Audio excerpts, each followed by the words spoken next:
Bonitões e bonitonas, olha só, mais uma questão que envolve capacitor dentro de um circuito para a gente efetuar alguns cálculos. Professor Elton Pita, de Física do Ensino Médio, vamos lá?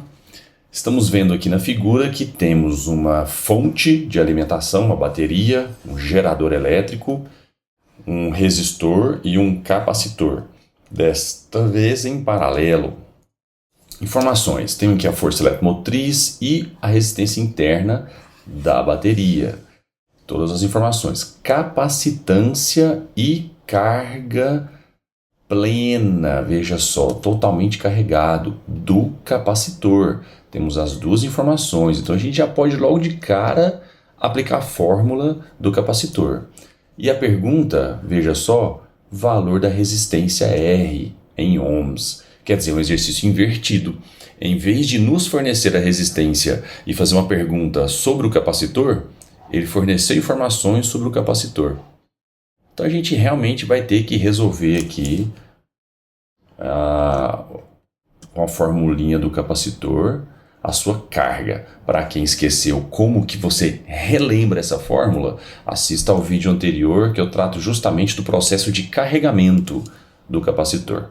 Então vamos lá. Carga do capacitor, 16 vezes 10 a menos 6. Essa letrinha grega aqui, mi, indica micro, 10 a menos 6.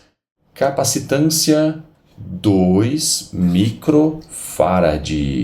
2 vezes 10 a menos 6. Temos que a tensão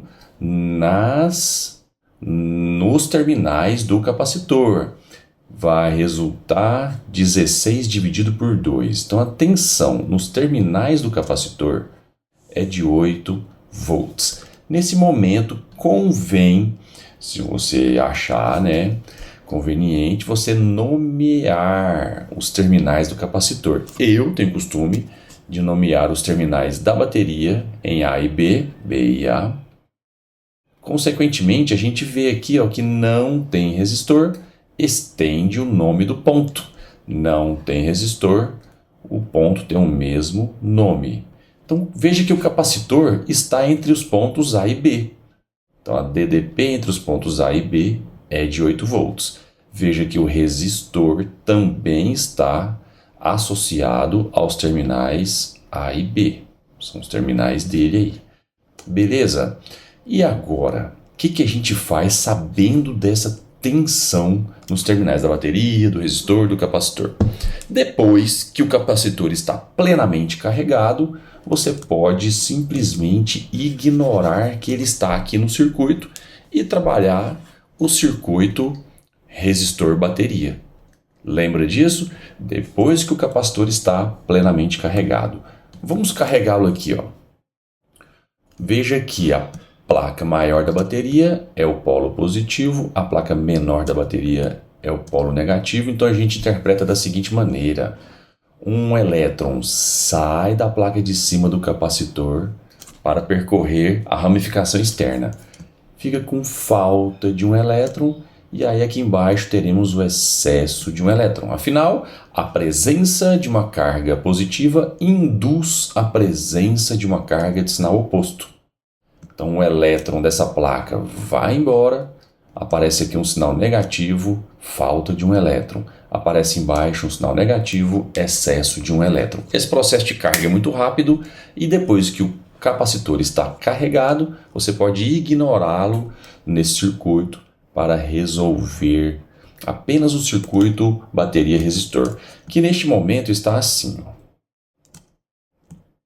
Quantos volts de força eletromotriz? 10 volts, 1 ohm de resistência interna e aqui ao lado um resistor de resistência desconhecida.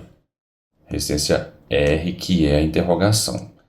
Bom, a gente descobriu ali em cima que entre os terminais do resistor existe aqui uma DDP de 8 volts.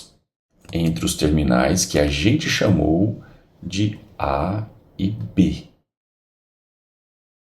Se você se lembra da equação do gerador, U é igual a E menos R vezes I, você está percebendo aqui que nos terminais do gerador, os terminais A e B, existe uma DDP de 8 volts. A força eletromotriz é de 10 volts, menos resistência interna, 1 ohm, vezes a corrente. Então, com essa equação do gerador, a gente consegue calcular a corrente elétrica neste circuito depois que o capacitor já foi carregado.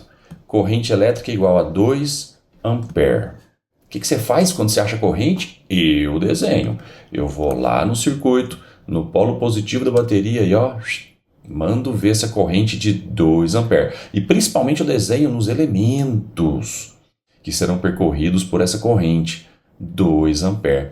Neste momento, você agora pode finalizar fazendo U é igual a R vezes I, aplicação da fórmula da primeira lei de Ohm, apenas no resistor R1. Qual que é a DDP no resistor R1? É a DDP entre A e B também, 8 volts. Qual que é a resistência de R1? Não saber. Corrente que circula no R1, 2 ampere. Então ficou 8 dividido por 2, 4 ohms. Uma questão assim, imperdível, né?